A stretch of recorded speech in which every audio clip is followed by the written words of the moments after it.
Hi guys, and welcome back to Marathon-Crossfit here, and today I would like to talk about 6 lessons for running to actually help you to get into it a bit quicker and a bit easier. I've run 3 marathons so far in Vienna, Frankfurt and Dublin being my best with a 3:58 time. You can also read up about that on my blog.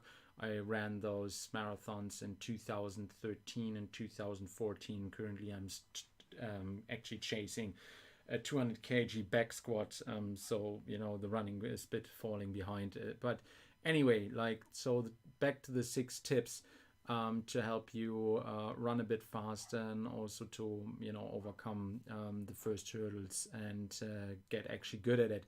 So the first thing I would like to point out, the earlier you start running and building your endurance, the better.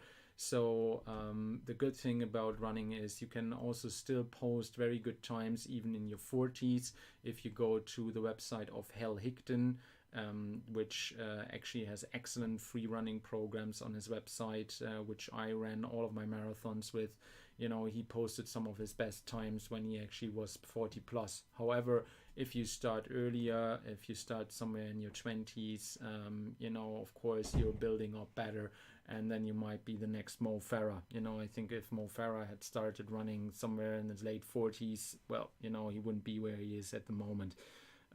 So start early and build your endurance from there. How to check your endurance? VO2 max is a quite good way of tracking it, and look that up and the whole concept of it to understand that a bit better. It's a generally good measurement for endurance athletes to manage performance. And then on running, when you start out, and this is the second tip, don't do too much too quick.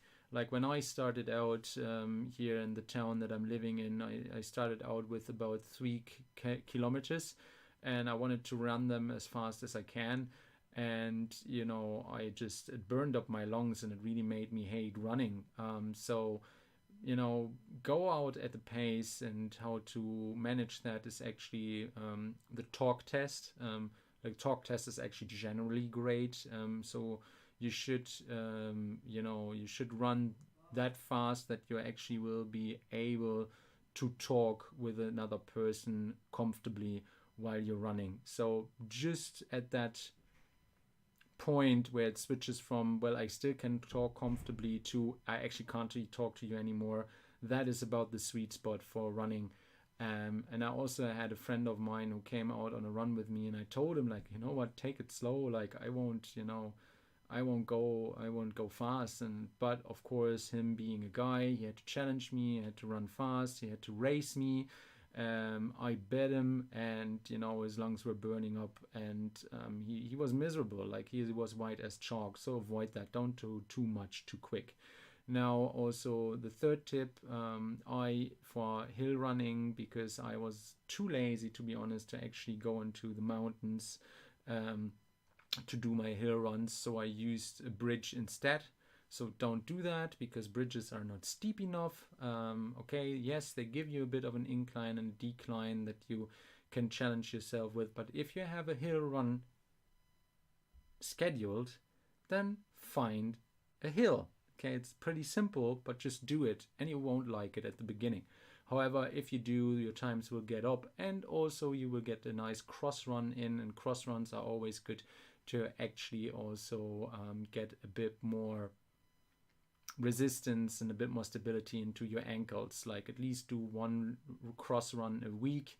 Cross run meaning that you go cross country rather than just on the pavement and on the streets and pedestrian precincts in your local town. Really go out into a wood or somewhere, a golf course, where it's muddy and where unexpected things happen, because then if you do trip up in a race, you're prepared for it, and your body won't tense up as much and make you more prone to injury.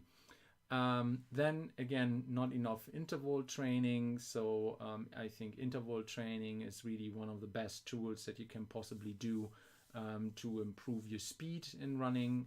Whenever I did my interval training, and I did them with a high intensity, I did get faster. I just sometimes was too lazy to do them. And interval trainings are basically the idea of, for example, 800 meters of sprinting and then 400 meters of rest, or 2 minutes of full out, all out running, and then actually 1 minute of rest, and that for maybe 30 minutes. Find your own ways and how you apply it to your own training for interval trainings, but do schedule them in and do them. Then also the most dreaded long distance run. If you're really preparing for a marathon, if that is your thing, and if you are a long distance runner, well, you have to practice long distance running. Like for my second marathon in Frankfurt, I cut out my 30 kilometers runs in the preparation because I didn't have the time or the motivation or whatever excuse I came up with. Well, what did happen? I was very good straight off the bat. Like, I was on schedule for 21 kilometers to actually do a 3:30 marathon, which was my goal because I wanted to beat my friend who has a current standing time of 3:45 or something like that. And of course, somewhere at kilometer 22, my calves completely shut down, and then I had to hobble the rest of the race, and it was just a race of agony. Like, that was actually the demise of running, and the start of the ending of me not wanting to run anymore for foreseeable years to come. So don't go down that road. Do your long distance runs, and then that won't happen to you. And then the last tip is you should run in the mornings rather than in the evenings, because if you do your exercises before everybody else in the house gets up, you usually get more done in the day, and you will have less fights with your beloved ones because you will have more time for them in the evenings where you otherwise are out and running.